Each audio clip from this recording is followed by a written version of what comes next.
All right, let's hit some other questions. First one from the high ticket queen, Ginny, is back in action.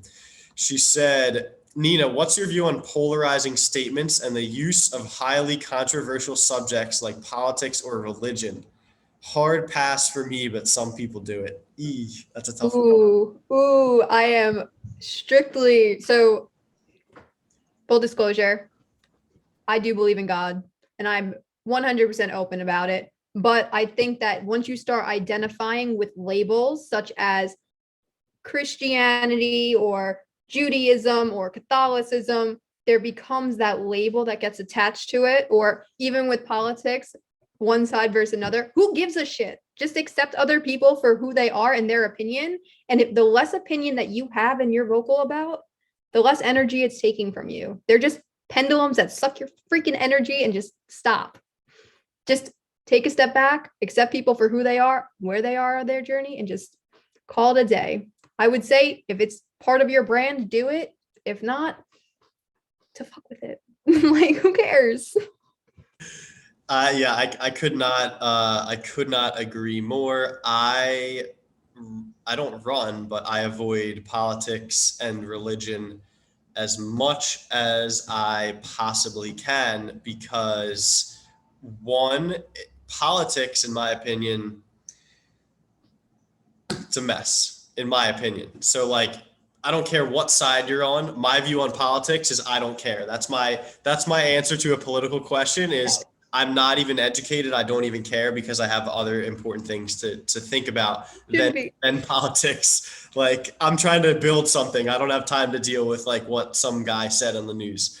That's my review on that. And then religion, like I have my own, I'm not religious, but I have my own spiritual things that I do that are my form of spirituality. So I think like having a spiritual side is important, but like as far as like an organized religion, no.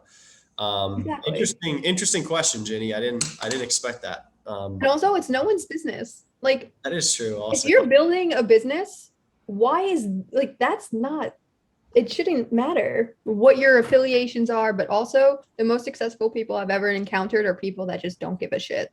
People that kind of just like focus on them because the more that you put your energy into other things that have nothing to do with you that you cannot change, you're just it's just an energy suck. Be the change you want to see in the world is the truest quote I've ever heard.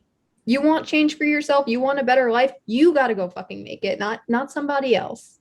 So, that's my 2 cents. I agree so much. And someone very close to me is she's Catholic and she's very, very religious, which is fine. I have no problem with that. But she's also very political.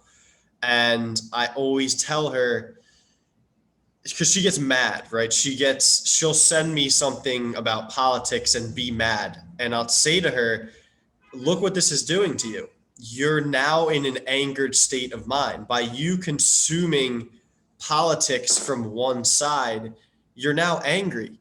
Like, if you just remove that, you don't have to be angry. If you're consuming something like politics just to get riled up about, like, fuck the left or fuck the right or Trump this or Biden's an idiot or whatever you want to say, you lost, right? Because now you're mad. You're throwing stones at who? They. The word I hear is like they. Well, they said this. They. I Who the mean, fuck is they? Like, yeah. who are we talking about? Like, the government is like hundreds of thousands of people. Like, there is no they. So when you try to pit yourself up against another side from a political perspective, you're punching a wall and you're just going to keep punching that wall and you're never going to win. So from my perspective, I just say, I have zero control over this. I don't care at all what goes on. Like, I'm just going to operate my life the way that I can control it. Mhm. All right, let's get off of politics. Like, Thanks for bringing that in, Ginny. I don't think I've ever discussed politics on one of these calls. So that was the political discussion.